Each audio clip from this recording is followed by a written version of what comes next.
wow, there's all this great, really interesting information that's available in books that currently isn't searchable through Google today. So it's an effort to go and make all of the text, books for years have been the historic vehicle through which ideas have been transmitted, to make that information searchable through Google.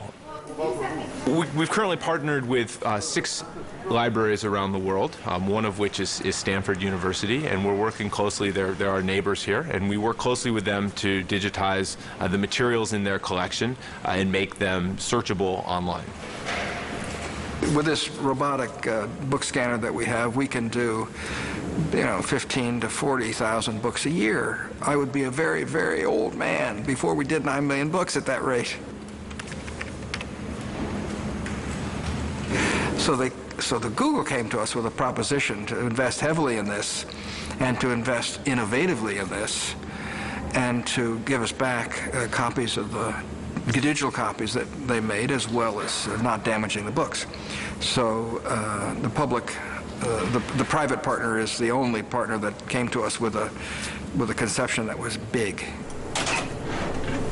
The Internet Archive is working with about 30 libraries, also with Microsoft and Yahoo, Adobe, HP, and put together an organization called the Open Content Alliance.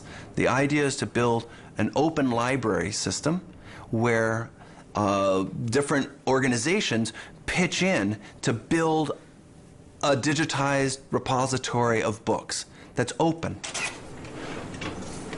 Are you in a position to compete with Google in this? Actually, I'm hoping that Google turns slightly to the left and decides to join the Open Content Alliance and make their books available in the same way. Is it likely that they will? There have been discussions over the last 6-7 years, but they haven't proceeded yet. Google, through Google Book Search, has developed a proprietary technology for the digitization of books. That is a really interesting technology in that it is a non-destructive technology. So we can go to these libraries that have really valuable collections and scan them in a way that does not destroy them or damage them in any shape or form. Would there be a chance for us to see how it's working? The digitization machinery. At this point, we're not making that available to non-partners. What is the interest of Google? First, I think that they do it because they know they will build traffic to their site. I do think they also have a philanthropic point of view, an a missionary point of view. They are literally trying to do good while doing well. They're trying to do good for the public, wherever that public might be, while they're doing well in their profit column. Google's just another corporation, and they'll take advantage of their assets to try to use it as an advantage in the commercial marketplace. That's all they are, and that's all they can be under our system. What guarantee do I, as a user, have that Google is not going to charge me for it in the future? Well, I mean, today the Google Book Search is a service that's available to users at no cost, as many Google services are, I think most, and this is the current plan for the product, is that we will continue to provide access to this information and to these public domain books at no cost to our users. Books, it's who we are, it's our literature, it's what we've built up over millennia. And the idea of whether those books are going to be in the public sphere or privatized as we go through a digitization round is very much in the air. There are many that say, it's perfectly fine if one company owns it. I'm sure they'll, make it available under reasonable licensing terms, or, but it's okay. Why don't we just let Google do it? And there are others that say, no, this is who we are. We want to be able to not have to ask permission of a company to do research with these books. If it's up to one company to say yes or no for any particular type of research, have we really won? Or are we living in a sort of scary Orwellian world?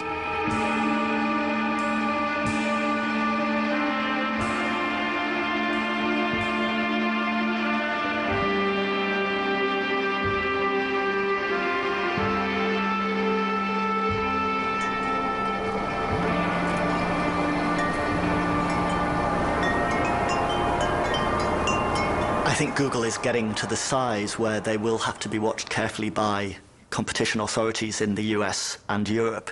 I don't think they are right now behaving in a particularly monopolistic way with services like Google Print, for example, where they are scanning books from several very large libraries. As far as I know, they haven't restricted those libraries from also supplying their books to other search engines. I think if they did start to engage in that behavior, then you would want the competition authorities to step in.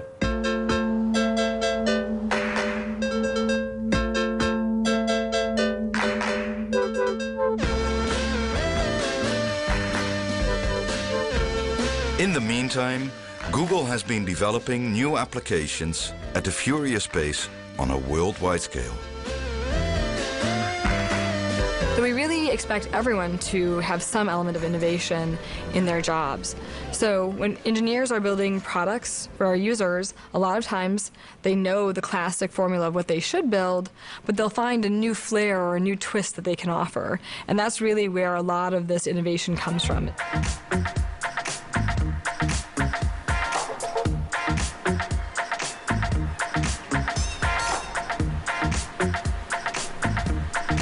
That said, a lot of the innovation we do have comes from 20% time. And that's where we offer to our employees that they can spend 20% of their time, 1 day a week, doing whatever it is they feel most passionate about. That's where a lot of their excitement and joy comes from. And that's when the really good ideas get unleashed.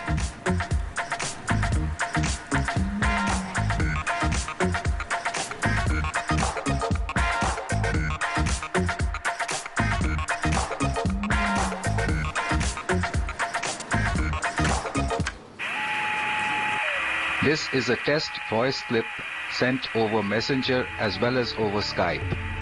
For 7 years, Sugata Mitra has been installing computers in the streets of India for both school children and street children. It's known as the Hole in the Wall project. A number of African countries, Venezuela and Argentina, have also shown interest in Dr. Mitra's project. The idea was to see if children can teach themselves how to use a computer. This is important in countries like India, where there are not enough teachers and not enough schools. The results are that up to 200 children can teach themselves to use a computer using only one playground computer. And in 9 months, they teach themselves enough to be able to do all the usual functions on a computer. The most common use is, of course, for downloading games and music. But after a few months, when they get tired of it, then they also start browsing and use Google to help them with their schoolwork, which is quite interesting. They use Google to search for things that they have read in the school, and also for generally things that they are curious about. I haven't seen them use anything else other than Google.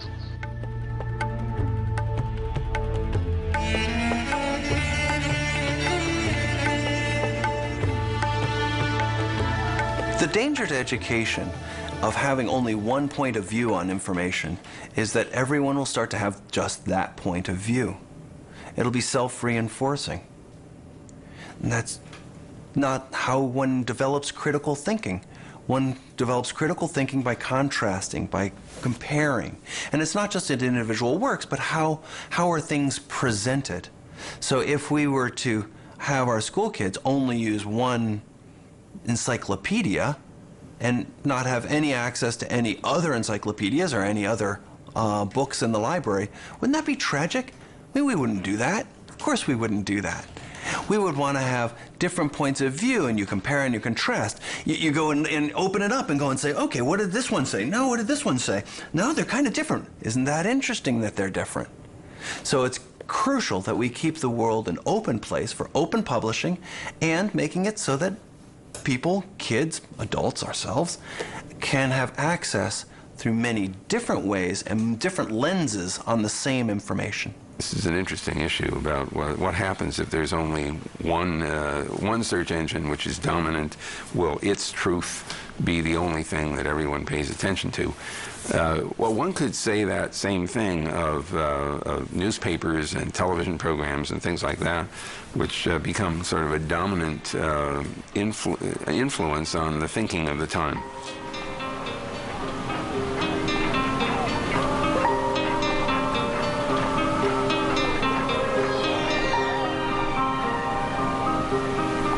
Everyone is free to build their own search engines, and in fact, there have been many in the history of the internet so far. Google is one point in time.